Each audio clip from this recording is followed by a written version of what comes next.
see it. Already rolling. What's good with y'all? It's your boy Silver. I'm back again for an exclusive Silver Rides. I'm masked up. I'm inside, and I'm chilling with a couple of cool ass Cincinnati artists. You know what I mean? Big names to be exact. And I'm very happy to introduce y'all to the channel. You feel me? I got. Say your name, bro. Young Keisha, aka Devin Burgess, aka your favorite auntie, aka Stop Playing With Me. Thank you, dog. Thank you, dog. And I also got SWOOTY Mac in the background, you know what I'm saying, rolling up. You feel me? He right here in the cut. And we are already rolling. We got a really good interview, cracking and lacking, going for y'all, man. Appreciate you giving me this opportunity. Absolutely. You already know the vibes. I fuck with you. I fuck with everything that you got going on, brother. Thank you, dog. Thank you, man. We gonna get right into it. First and foremost, all right, y'all got a lighter? Yeah. Right. Thank you, sir. We good. If you ain't smoking, I don't know what you're doing, G. Roll one up to this one. It's gonna be real good. Do something about it. You know what I mean? You, which camera both y'all niggas. You better roll up. This is my first time doing this interview with you, dog, but when I met you, it was the end of the year, you know what I'm saying, doing the drop-off for the merch. Appreciate you, you know what I'm saying, give me one of the most comfortable shirts I've ever had in my life. Let's go ahead and get into it. Let's start at the beginning. That's what I like doing with motherfuckers, man. Let's start at the beginning. The origin story of Keisha. How did you get started into the rap game and with the flamboyantness of the wigs and the cool swag and all that good stuff? Okay. So, Keisha came about, the Keisha story is like the most boring story. Like, niggas be expecting me to have this elaborate ass story as to why I started putting the wig on. No, this is what happened. So, I'm in LA. This is like, what, 2019? Yeah. This is pre-COVID. Crazy times, pre-COVID. November 2019. Something like So that, far right? ago. So, niggas, we was out in LA just kicking it, smoking, talking. We was having a conversation about our moms. And then, you know, we talking, and I said something along the lines of, yeah, my mom thought I was gonna be a girl. Like, she prepared me to be a girl. And she already had my name picked out. And I was like, it was something with a K, but I couldn't remember what it was. And this nigga was like, she was gonna call you Keisha, wasn't she? And I was like, no, but that's funny that you say that. Fast forward like a couple weeks later, I come back home and I have a Halloween show to do. Okay. And it's costume based. And I didn't want to be the only nigga there without no costumes. I'm like, I'm gonna just put a wig on and just call it a day. And then I recalled the conversation me and this nigga had, and it just stuck. Literally, just as simple as that. I just put it on. I was like, I'm Keisha now. I'm keeping it pushing. That's No, bro, this is funny as hell. Only reason why I say it's funny, I always find a way to relate to people I interview in one way, then keep it moving. Same thing with my mom. She thought I was gonna be a girl. And she already had the name Ashton for me. Really? Hated that name. Hate Ashton Kutcher and everything just because of it to this day. Ashton Kutcher, But you know what I mean, bro? Like, that's crazy. So shout out to my Dukes on that, Shout out to moms, man. Without her, Keisha wouldn't have been born, even though it's like you wouldn't have been born, but we could also say your alter ego as well. You know what I mean? And then if I was a girl, none of this shit would even be happening probably. So shout out to me and deciding I was a boy. Nah, for real. Respect. Where do you get the wigs from, bro? I gotta ask, man, because I feel like the ladies want to know more so than anything. It's I know. Fresh. The lady, they be annoying trying to tell me that I look terrible. I know I look terrible. I put the wig on. Bro, I get this shit from Spirit Halloween. So when it's Halloween time, I hit the Halloween store up, pay about $15 for one of these hoes, keep it fucking pushing. This is about to be a funny ass interview. You know. Now, we got the wig story out the way. I definitely wanted to get that out the way early so we can get to some serious topics and some funny ones as well. Let's get into, like I said, what was the first time, if you could remember the first time you picked up a microphone and said, hey, yeah, I can actually do this shit? Or writing, because you also do that and produce as well. Right. Well, I initially wanted to be a DJ. Like, when I figured out, like, I wanted to, like, dabble in music, I wanted to be a DJ.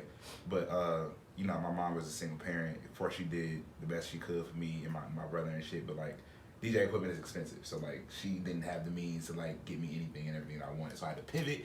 I pivoted to production.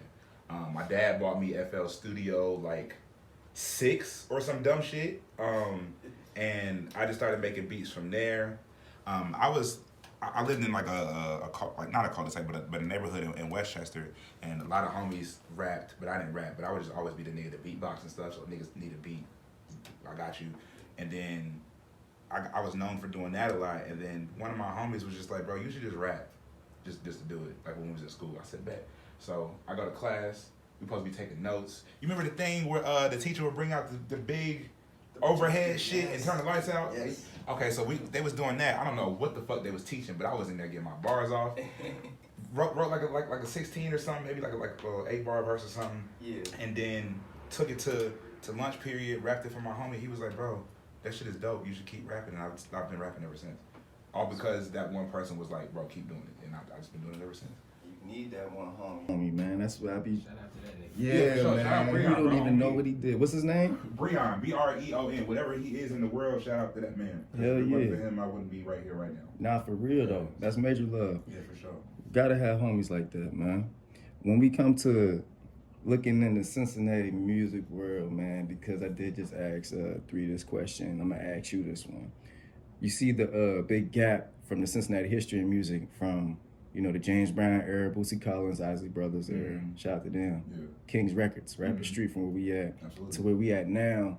I'll say probably the 90s, no one was really doing anything in rap. The early 2000s, no one was really doing anything. When I moved here, first name I heard was Young Butter. Okay. Okay, and that's what the first thing I thought of about Cincinnati, but I didn't hear about anything. In your opinion, are you seeing the Cincinnati Renaissance, rebirth, different transition? Like, you think we're going to, like, Cincinnati's going to be the Midwest city like Chicago was the last 10 years? I feel like if COVID didn't happen, then yeah. But I feel like because COVID happened, what a lot of us already built here, it kind of got not destroyed, but like we kind of had to put it like on the back burner. So like it made everyone sit in the house, no shows, doing whatever. And then like once we was able to come outside, it's like, okay, we kind of want to perform, but we kind of don't because niggas are sick and all this other shit. So like, I don't know. I feel like the sense of community is definitely still here. It's just not as strong as it was before all of this shit hit. Cause nigga, 2019, 2018, 2017, 2016, Yeah. niggas was going crazy. Like ask this nigga, like nigga, everyone was going crazy. For me, him, Siri, JB, Grand Ace, whoever the fuck you want to name, like everyone was like doing some shit. It was a point. There was too many shows to go to. Nigga, like if not every day, it was a show happening at least every weekend for sure, and multiple shows. As far as now, it's up in the air. It can happen. It cannot. I've gone on camera to say that like there's been like this group of people who I never heard of before the pandemic, just popping up out of nowhere and like just not doing the greatest of business with people, not having the greatest music, but that's subjective and don't really fucking matter. Message. You know what I mean? And so now I just look at it like, okay, everyone that was really doing shit is kind of either fucked up because of COVID or they kind of just like are doing whatever. I feel like it's only a couple people that really was out here in the middle of the pandemic still doing shit. Me, I'm one of them. This nigga is one of them. Swooty is one of them. But it's not a whole bunch for real. Like, I don't know. I feel like we have the capability and the potential to have a renaissance, but I just don't know. I'm not gonna say that it's never gonna happen. Yeah, I'm not gonna say it's never gonna happen though. I feel like it could definitely happen for sure. Hella optimistic out here. I try to be, bro. I really try to be. There's nothing wrong with it, man. When we like, I don't know, when we just keep seeing it grow and grow, it's like a plant. Yeah, They just absolutely. gotta keep growing. Yeah, for sure. What was the favorite?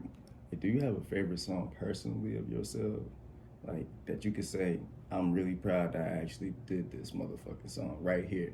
Or it could be a project. So, you know, these are your babies. So I know it's kind of hard to pick. Yeah, these are all my kids, and I'm trying to figure out which one of my kids I like the most. It's fucked up.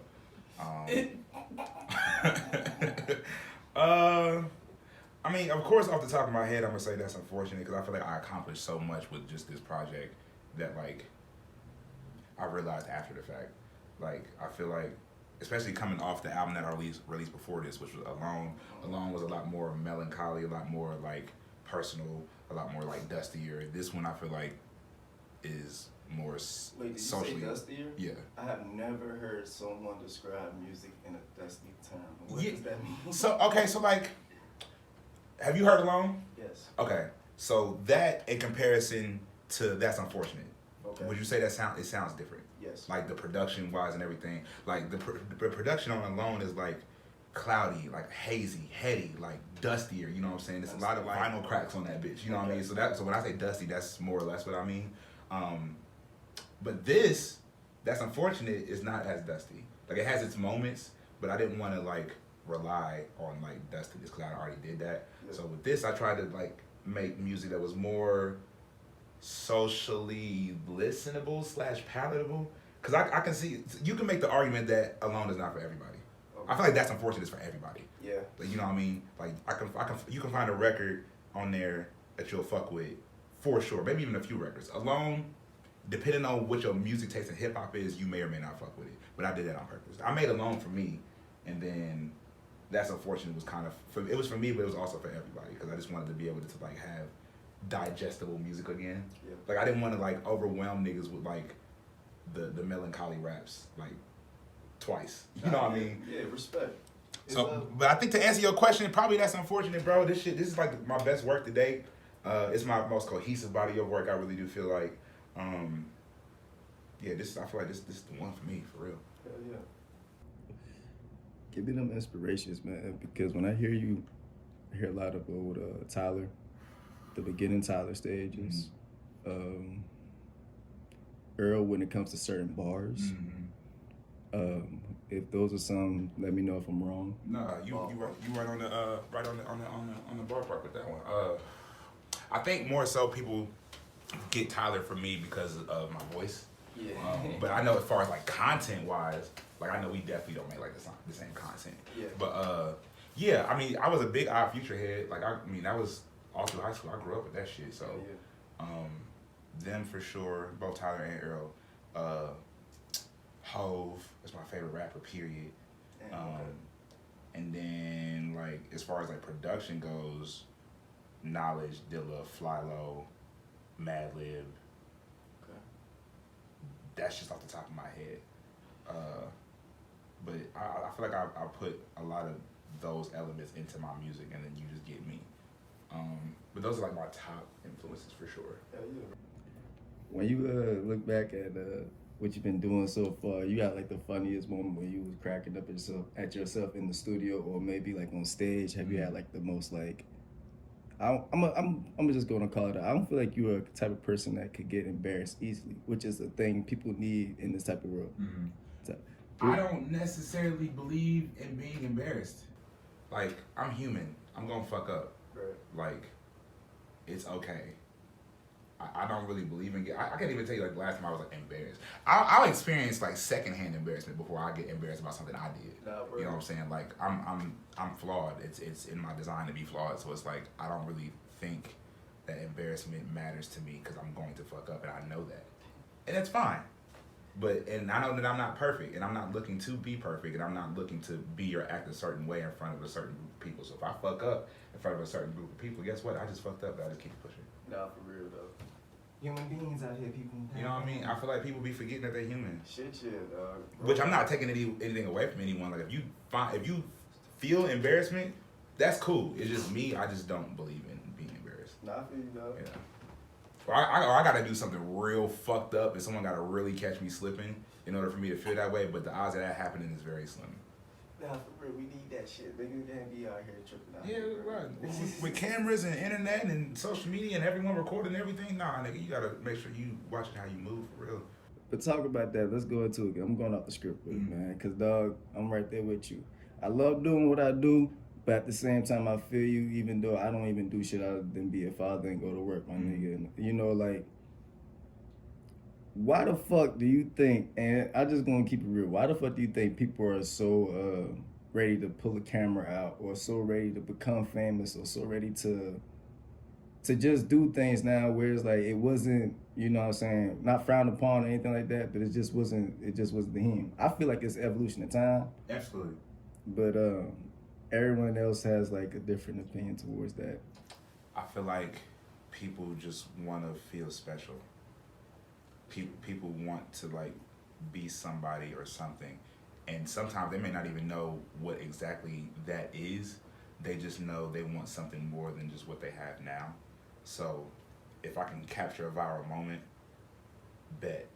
You know, all of those likes and retweets and clicks and shit, like, it's dopamine for us.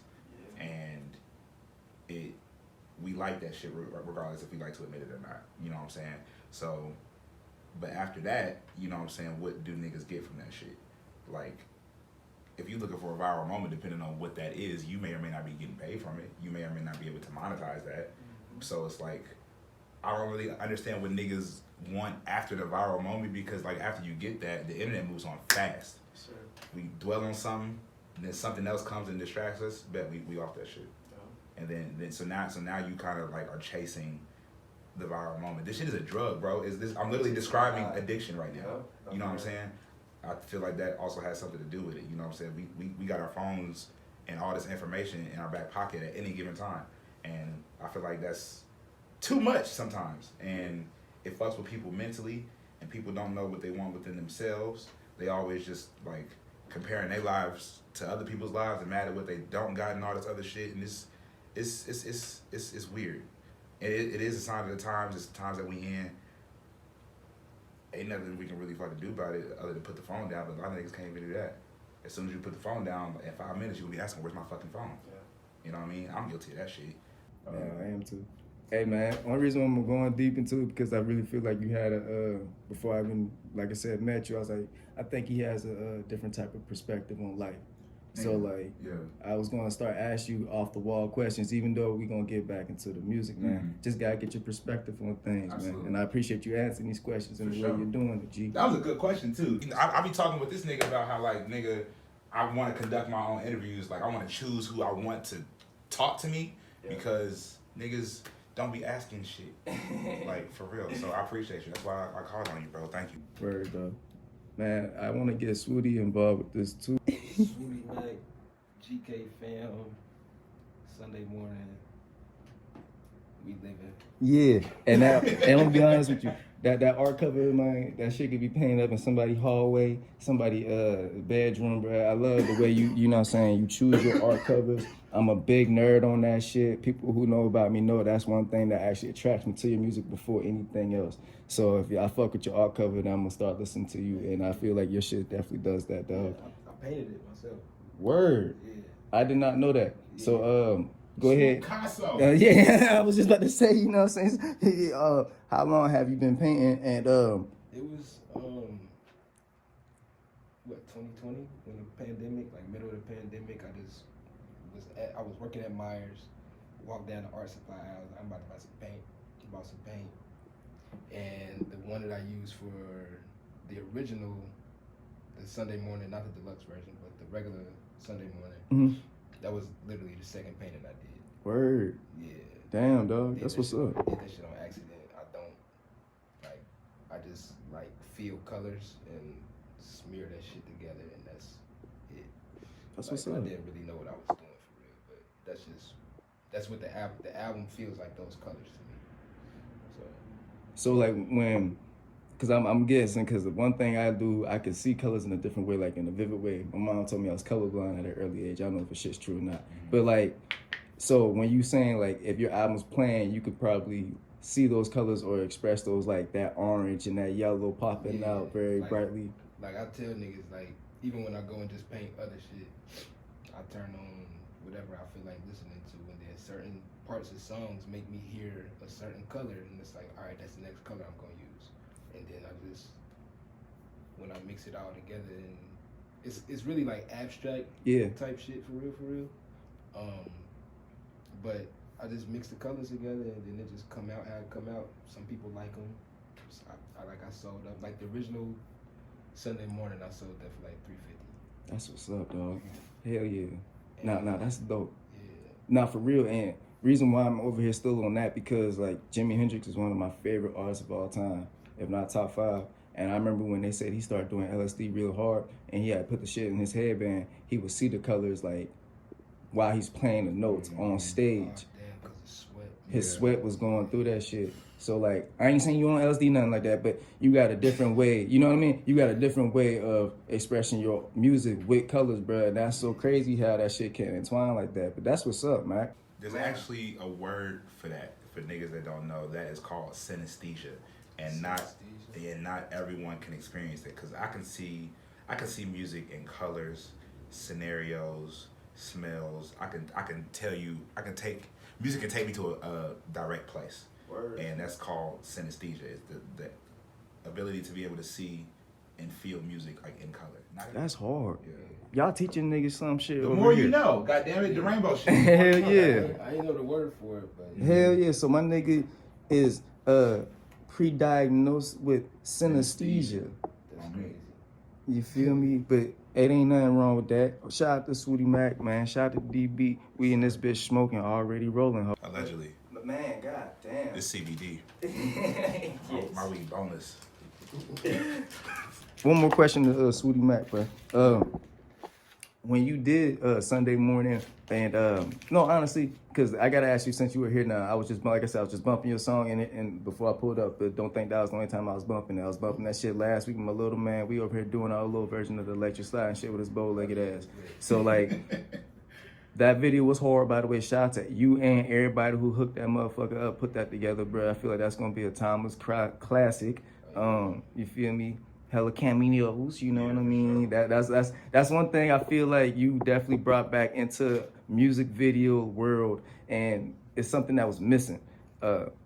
What is your inspiration for music videos? Do you have a favorite music video from a previous artist or something that we grew up on? Because I feel like we all like 26, 27. I feel like over like I'd say like the last 10 years, niggas got real lazy with their music videos. And you can do some lazy shit and it still be cool. You know what I'm saying? But niggas literally, every trap nigga got a song in the middle of an apartment complex.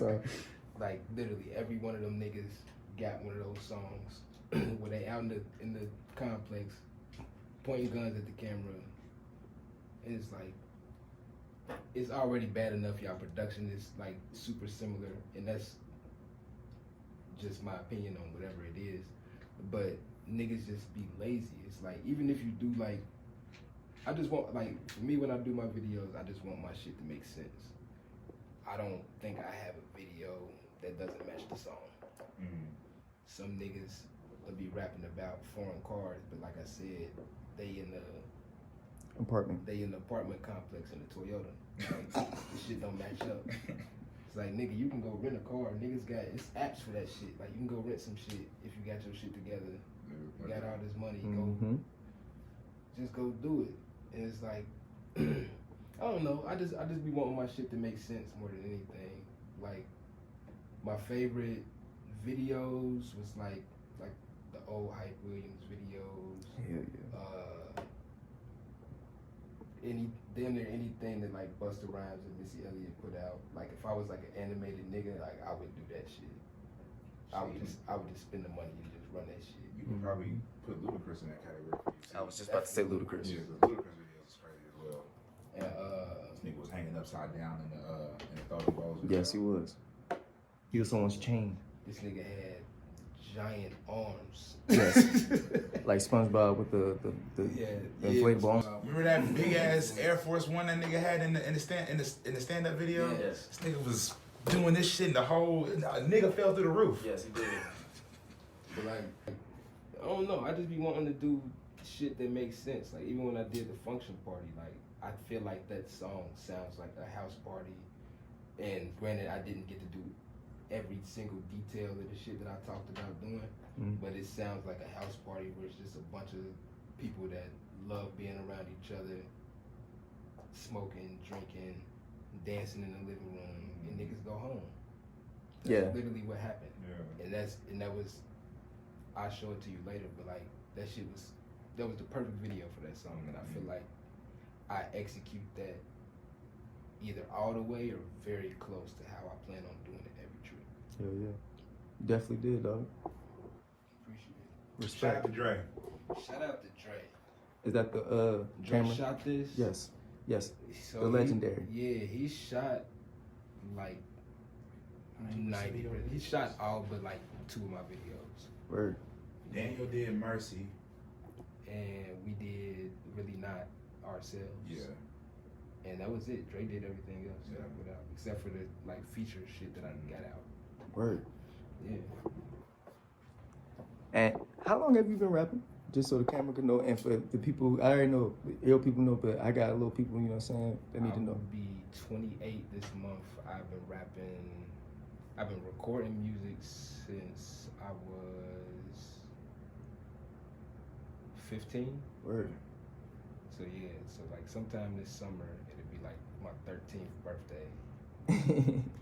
Yeah. 13th Annie on the mic, Yeah, you know I what I'm just saying? hit puberty and shit. I just hit my rapper puberty. When you look back on it all, for real, because one thing I'm super big on is, you know what I'm saying, time. And like I said, I kind of apologize a little bit too much, but it's just the truth when it comes to being punctual about time, being late and shit like that. But anything, it's just about time. It's the most important thing that you will never get back. You know what I mean? You can get money back. You can actually get love back. All this other shit, cliches we know about. But that thing that's called time, you really can't get back. So like, you know, when you pass, you got the year that you born, the year you pass. But it's that thing in the middle that's like a symbol. It's that dash in the middle. And that represents what you did throughout that whole time in your life. So what is one or two things, if anything, that, I don't know if you probably think about, just something you want to be like, damn, this is what I actually want to be remembered for when it's all said and done at the end of the day?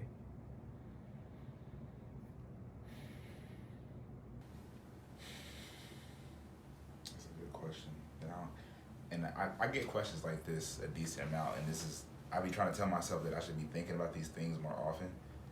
I feel like it's an answer that's gonna change every time somebody asks you. Yeah.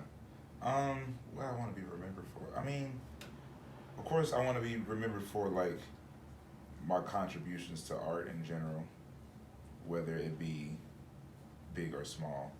But like outside of music, I hope to be remembered as a decent person at bare minimum. Like, I feel like just being a decent person is underappreciated. Cause like everyone wants to be good and great. Okay, cool. But like, I just want to be able to just at least make it decent. You know what I mean? I try to be there for people. Try not to fuck up as much as I possibly can. I try not to fuck people over as much as I possibly can. I don't be putting my hands on nobody. I'm not a nasty nigga. You know what I mean? Like, just being decent. Word.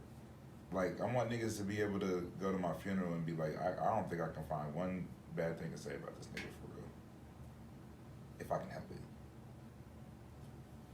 I think that's my answer. Respect. Nah, respect. You ain't even gotta go that long draw with it, dog. SWOOTY Mac, man, I'm gonna go ahead and make it an improv too at the end. When you have, like, I mean, you're a father, right, I think? Are you a father? Yeah. Okay, so you can relate to me with this one, man. With your kids coming up in the world, what is, like, the biggest thing that you try to teach them at an early age compared to, like, when they get older? That way, when they're older, they already have that shit kind of more easily instilled in them. Man,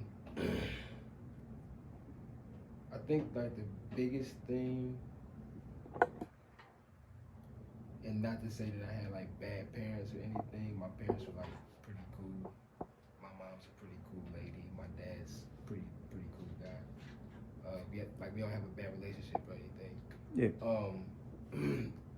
I think the biggest disservice they did to me is like encouraging me to like just think for myself and just do what the fuck I want to do. Like, obviously you gotta learn like place and time and all that shit, but I ain't feel like I was myself until I was in my 20s. Word. I got an 8-year-old and I got a 2-year-old. Like, I don't want them to, like, obviously, like, you know, people change and whatnot, but I don't want you to grow up thinking that you gotta hide what you feel because of what your parents might say or what your grandma or somebody might say, aunties, uncles. Like, as long as you ain't out here hurting nobody and you treating people to the best of your ability, you're not really out here causing nobody no harm or nothing, like, keep doing what you're doing. I don't think our parents really taught us to do that shit for real. It was always, well, you need to do this so you can get a good job and all this shit. And then the world done evolved so much, we don't even need a lot of this shit no more. Niggas is getting rich off of TikToks and whatever the case may be. It's like, go to school, get good grades, do all your stuff, but embrace, like, I just want to embrace more of their, like, activities and shit so they can be comfortable being who they are at their core. And, you know, still teaching them, like, right and wrong and all this other cool stuff that parents have to teach their kids. But be yourself. Like, yeah. be your fullest self at any, whatever capacity that is. Like, be that as much as possible. That's pretty much it for real. Good, you should. That was beautiful. Yeah, that's what I spoke about. God damn it. I got a snap on that. So like, DB, man, you had the last words, and I'm gonna give them Mac on the last words. If y'all have any last words, any last things, of course, let everybody know where y'all could follow y'all at. You know what I'm saying, and all that good stuff. But y'all have the last words. Yeah, well, to tap into what you just said about, like, niggas patting themselves on the back, like, niggas gotta let niggas do that and not feel no type of way about it. Yeah. Like, because I'm bigging myself up does not mean I'm diminishing anyone else's skills necessarily. You know what I'm saying? I probably self-loathe more than a lot of people, and a lot of people that are close to me will tell you at my core I do not give myself the credit that everyone else feels that I deserve.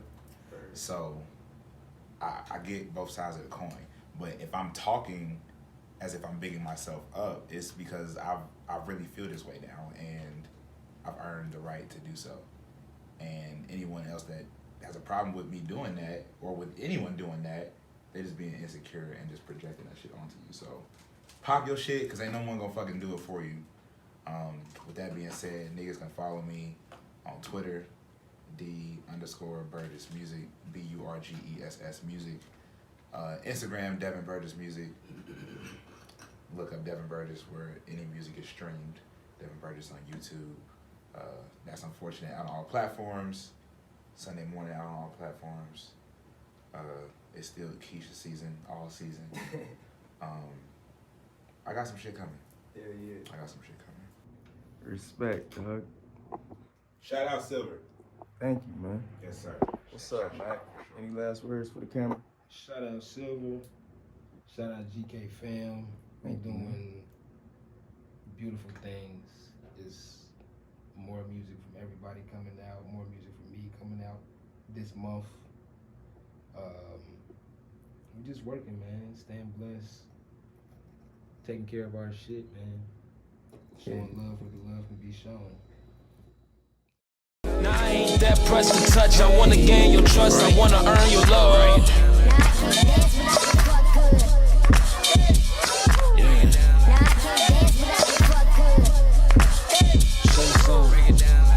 Oh baby, you had your sizzle. I ain't take long to shoot my shot, don't dribble. Swoop be talking and smooth talk, you giggle. I ain't gon' lie, I been sipping a little, but when I sober up, I wanna see what you into. Your favorite color and your favorite item on the menu. And if you smoke, come inside, I got a little endo. And all my old swooties is assed out like Lizzo.